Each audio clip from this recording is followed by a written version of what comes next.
आज का हमारा टॉपिक है क्रोनिक ब्रोंकाइटिस। ठीक है, क्रोनिक ब्रोंकाइटिस में हमने पता करना है कि कौन कौन सी डिजीज़ होती हैं और इससे हमें कौन सा मसला होता है। ठीक है, जिससे हम बात करते हैं निमोनिया की बात करते हैं, रिस्पिरेटरी हार्ट फेलियर की बात करते हैं, कार्पल्मोनेल की बात करते हैं। ठीक है, अच्छा, सबसे पहले हमें पता चलेगा कि क्रोनिक ब्रोंकाइटिस में कौन कौन सी चीज़ें होती हैं जिससे हमें पता चलता है कि हमें रिस्पिरेटरी प्रॉब्लम है या क्रोनिक ब्रोंकाइटिस है। ठीक है, क्रोनिक ब्रोंकाइटिस में सबसे पहले जो है ना, ये सीओपीडी की काज है। ये इसको बोलते हैं क्रोनिक ऑब्स्ट्रक्टिव पल्मोनरी डिजीज़। ठीक है, अच्छा, क्रोनिक ब्रोंकाइटिस में सबसे पहले ये होता है हमारे ऑलरेडी लंग्स जो होते हैं ना एक्सपेंड हुए होते हैं। एक्सपेंड्स किस तरह होते हैं? जब हम स्मोकिंग करते हैं।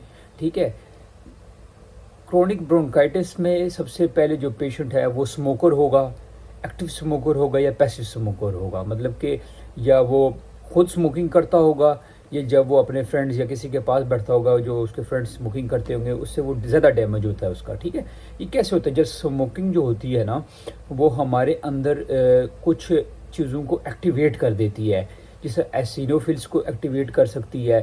ठीक है, इम्यून सेल्स को वो एक्टिवेट कर सकती है। ठीक है, उसके बाद न्यूट्रोफिल्स को कर सकती है, मैक्रोफेजेस को कर सकती है, बैक्टीरियाज को कर सकती है।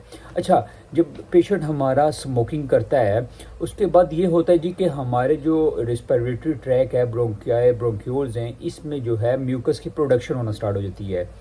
म्यूकस उस चीज़ को बोलते हैं जिसको बोलते हैं इन्फ्लामेशन या इन्फेक्शन। ठीक है, ये ब्रोंकोस्पाम्स भी करवा सकता है। ठीक है, फाइब्रोसिस भी करवा सकता है। अच्छा, ब्रोंकोस्पाम क्या होता है? इसका मतलब ये होता है कि हमारे ब्रोंक्यूल्स के बाहर स्मूथ मसल्स होते हैं और बैक्टीरिया जब वहाँ से गुजरते हैं तो बैक्टीरिया अटैच हो जाते हैं हमारे म्यूकस के साथ। ठीक है, जिसकी वजह से हमारा मज़ीद जो है जो एयरवेज है वो मज़ीद कंस्ट्रिक्ट हो जाता है, बंद हो जाता है। फिर हमें सांस लेने में ज़्यादा प्रॉब्लम होती है, दुश्वारी होती है। अच्छा, इस डिज़ीज़ में हमारी जो एयरवेज है वो ऑब्स्ट्रक्शन हो जाती है, हमारी सांस लेने में मसला हो जाता है।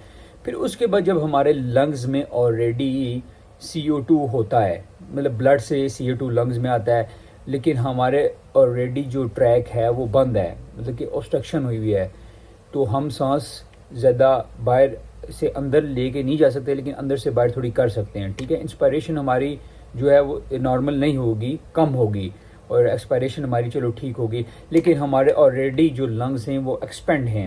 जब ऑलरेडी हमारे लंग्स एक्सपेंड हैं तो हमें सांस लेने में दुश्वारी होती है, जिसको हम बोलते हैं हाइपर इन्फ्लेशन।